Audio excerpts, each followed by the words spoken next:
ദൈവത്തിൻ്റെ അതിപരിശുദ്ധമായ നാമം വാഴ്ത്തപ്പെടുമാറാകട്ടെ. എല്ലാവർക്കും നല്ലൊരു സുദിനം ആശംസിക്കുന്നു. പ്രിയപ്പെട്ടവരെ, ഇന്ന് നമ്മൾ ചിന്തിക്കുന്ന വചനം സദൃശവാക്യങ്ങളുടെ പുസ്തകം 13-ാം അധ്യായം അതിൻ്റെ 2-ാമത്തെ വചനം.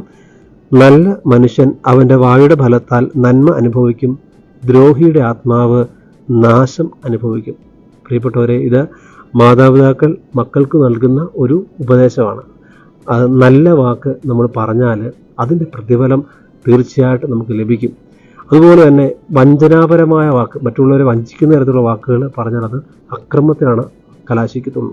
അതുകൊണ്ട് എപ്പോഴും നമ്മുടെ നാവിനെ നല്ല സംസാരം അച്ചടക്കത്തോടുകൂടെ, അല്ലെങ്കിൽ നല്ലൊരു അച്ചടക്കം ശീലിക്കുവാനായിട്ട് നമുക്ക് ഇടയാകണം.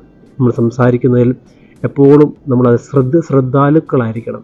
കർത്താവ് പറയുന്നുണ്ട്, നിങ്ങൾ പറയുന്ന ഓരോ വാക്കിനും ആ വിധി ദിവസത്തിൽ അതിന് ഉത്തരം കൊടുക്കേണ്ടി വരുമെന്ന് ഓർമ്മിപ്പിക്കുന്നുണ്ട്. അതുകൊണ്ട് തന്നെ പ്രിയപ്പെട്ടവരെ, നമ്മുടെ നാവ്, നമ്മുടെ സംസാരം എല്ലാം സൂക്ഷ്മതയോടുകൂടെ പറയുവാൻ, ചിന്തിച്ച് പറയുവാനായിട്ട് നമുക്ക് ഇടയായിത്തീരണം.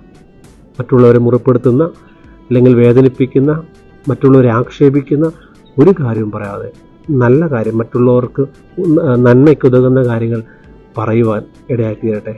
നമ്മൾ പറയുന്ന ഓരോ നല്ല വാക്ക്, മറ്റുള്ളവരെ പ്രചോദിപ്പിക്കുന്ന വാക്കുകൾ, മറ്റുള്ളവർക്ക് നന്മ കൊടുക്കുന്ന വാക്കുകൾ, അതിനെല്ലാം നല്ല പ്രതിഫലം ദൈവം നൽകും എന്നതിന് യാതൊരു സംശയമില്ല. അതുകൊണ്ട് ഈ പ്രഭാതത്തിൽ നമുക്ക് നല്ല വാക്കുകൾ സംസാരിക്കുന്ന, നല്ല വ്യക്തിത്വമുള്ള, നല്ല ഹൃദയത്തിന് ഉടമകളായി തീരാം.